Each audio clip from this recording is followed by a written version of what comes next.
Hey there folks, and welcome to a new tryouts, what I call the 155 mile per hour Cup Tryouts. In this tryouts I'm going to do new basic cars under the racing modifications of Cup spec. In other words, 155 miles per hour. These cars are going to be basically little cars versus grade 4 cars for now, but I do plan to do like pedestrian sports cars versus such. Yeah, these are the cars for now, and I'm currently driving a Mini Cooper. I have the Reno R8 Gordini. I have a 300 SL for the small ones. While for K cars, I have some K cars, but with special motors here and there, depending on which ones here. Like the M1 having the 2+4 motor, for example. Yeah, a bunch of grade 4 cars, because why not? Let's see, tune them to the worst possible number, except for like, any front cars here. Like, what if you want a Viper to hit 155 miles per hour of a Cup car? Here you go, basically. That thing goes. Or an Aston Martin. Let's just neuter that car big time. That thing goes. So here's the rules and the parts restriction, which is the transmission should be capped to 155 miles per hour. However, note, on the down incline it's supposed to say Route X. And then also, once you do that, slow it down to 150 miles per hour on the down incline of 6,400 meters. That's supposed to say Route X. And then the parts can be weight reduction to max of 3. It could also be 4 or 5 if you really want to, but I'll just let the customization to you on that one. The engine parts, either all or nothing. No gray areas, so no in between parts at all. Just you have all engine parts or none. The other thing to mention, of course, is wide body must be required. I will say, because you can't have a cup race without a wide body. I will note this applies to cars that can have a wide body. Some cars just don't have a wide body, and that's fine, and such. Because they're, grade 4 cars, for example. And then everything else is customizable as you see fit. At the end of the day, want a lesser CPU, you can technically do that and stuff. But yeah, that's basically all to mention in terms of parts and requirements. Now here is the how-tos of how to tune properly, just in case. Okay, so first thing is that you max the horsepower and then you max the tranny to where it sits at for 155. As you can see here on the down incline. Yeah, make sure you use the down incline. Do not use the straight up road. Use the down incline so that way you get that extra squeeze to make sure it's going to hit 155 or stay at 155 or not in this case. And then next up, after you do that, then you tune the car to where it hits at least 150 miles per hour down the incline. And then also, sweep tune whatever you need to tune at the end of the day for the car. As you can see here, this is basically the setup I have when we get to the Scirocco for the first of the tryouts. Here. And then, the finished product as you see here at the end of the day, where it's about to hit 150 as soon as you pass 6,400 here. Right there. There we go. As long as you pass 6,400, I consider that a confirmation approval. And that is what to do for tuning these cars. So, okay, now it's time to talk about why I've been gone for like a week for now. I would say a week plus, I would say, at this rate. Because I was busy restructuring all of this, just to say, before this was posted, but this was posted based on the whole drafting test I've been doing. That turns out that drafting test, bad, as thing goes. So I decided to change it up a notch and make it more, I would say, a lot more consistent. I would say, so that way it hits that speed at the end of it. It's guaranteed to hit 155 most of the case, I assume.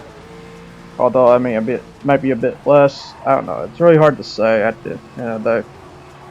But basically, I had to overhaul every car that you see here, and also I'm gonna be overhauling the 130 miles per hour and reduce them to 124 miles per hour. They're gonna be hitting 200 kilometers from now on. So yeah, they're getting changed as well, just to say. That's why you haven't even seen those either. Because yeah, I've been restructuring like every car in sight I can find right now. Matter of fact, I'm currently doing the 124s right now, but I might as well get the 155s out of the way so that way that way I have it going already, so to say. Because yeah, otherwise I won't be posting videos again this week.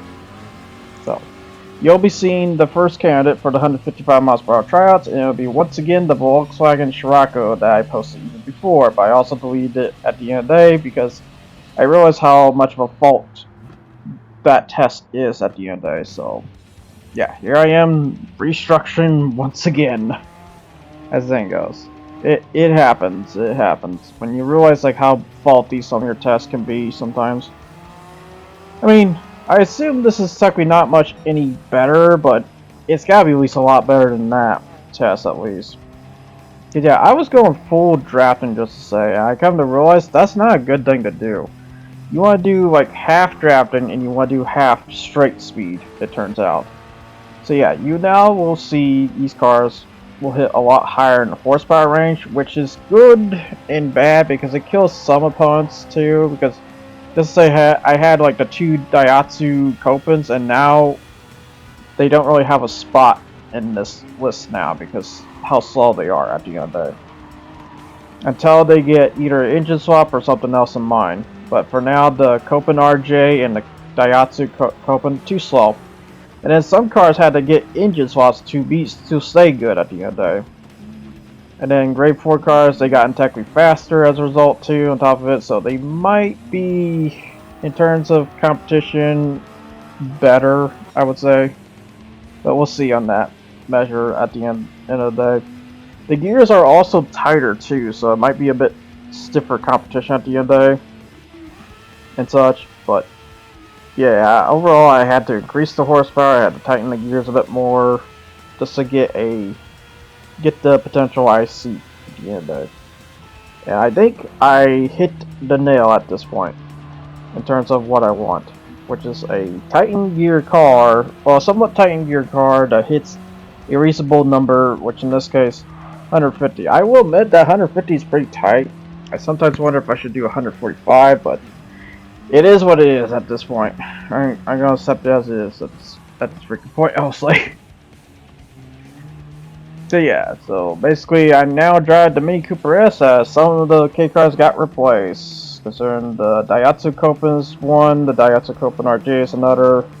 Because yeah, this was gonna be an all K car list, but I just couldn't do it at the end of the day. Until they get engine swaps, I just can't do much with them. I am surprised the RG doesn't have an engine swap, to be honest, at this point. I'm very shocked on that. It is, but then again, there's that update coming. Maybe, hopefully, there's an engine swap for those two. I'd be surprised, though.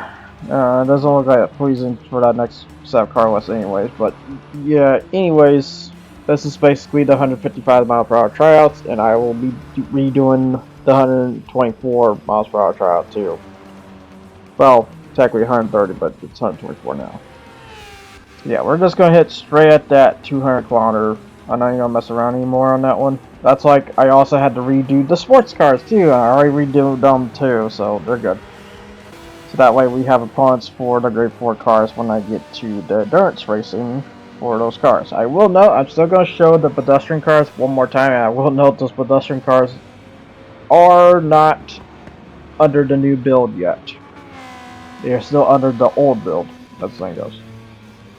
But yeah, this is the tryouts I have in mind. I've been cooking now instead of what I've done before, because I had like the reason why this showed up as it is because due to the fact of the freaking Cappuccino, Suzuki Cappuccino. When it comes to drafting that car is very rough when it comes to drafting. I gotta say. So I just kind of said, you know what? Fuck it. Let's just restructure the whole tryouts. I mean, as the saying goes, this project was more of a work in progress kind of project than a project. So technically, I am still pulling some sort of advancement, but it just kind of sucked though because I kind of killed the whole balancing land that I was cooking at the end of the day. But that land was already kind of brittle to begin with, to be honest. The more I come to realize when I did this test compared to this test is a lot more reasonable and such. That previous test, it was bad at the end of the day. So yeah, that's what I've been dealing with the whole week. Plus, was getting all these cars together and rebuilding them up. from the ground up, as the thing goes. And then add new cars that replace the other cars and such. Which, yeah, you're going to be even seeing that in sports too, because some sports cars didn't make the cut at the end of it. It's kind of shocking which ones too. A little bit. I couldn't even remember if I told you. I know some sports cars got changed out though. I just can't recall which ones. Just my brain's just also being a butt about the whole talk about this at the end of the day. I just want to basically just throw the introduction and call it a day as the thing goes. Which is what I'm doing. The thing goes. But yeah, while driving the Mini Cooper, which yeah, I love this design I did. This design I freaking love. And stuff. But yeah, that's basically about it to technically mention at the end of the day for the tryouts. I hope you people like what I'm about to cook here in the next 20 cars or so. Cause yeah, it's gonna be small cars versus grade 4 cars. So I'll see you guys all next time. You guys take care, and I'll see you then for the Volkswagen Scirocco Grade 4, as you see right there. Until then, folks, take care.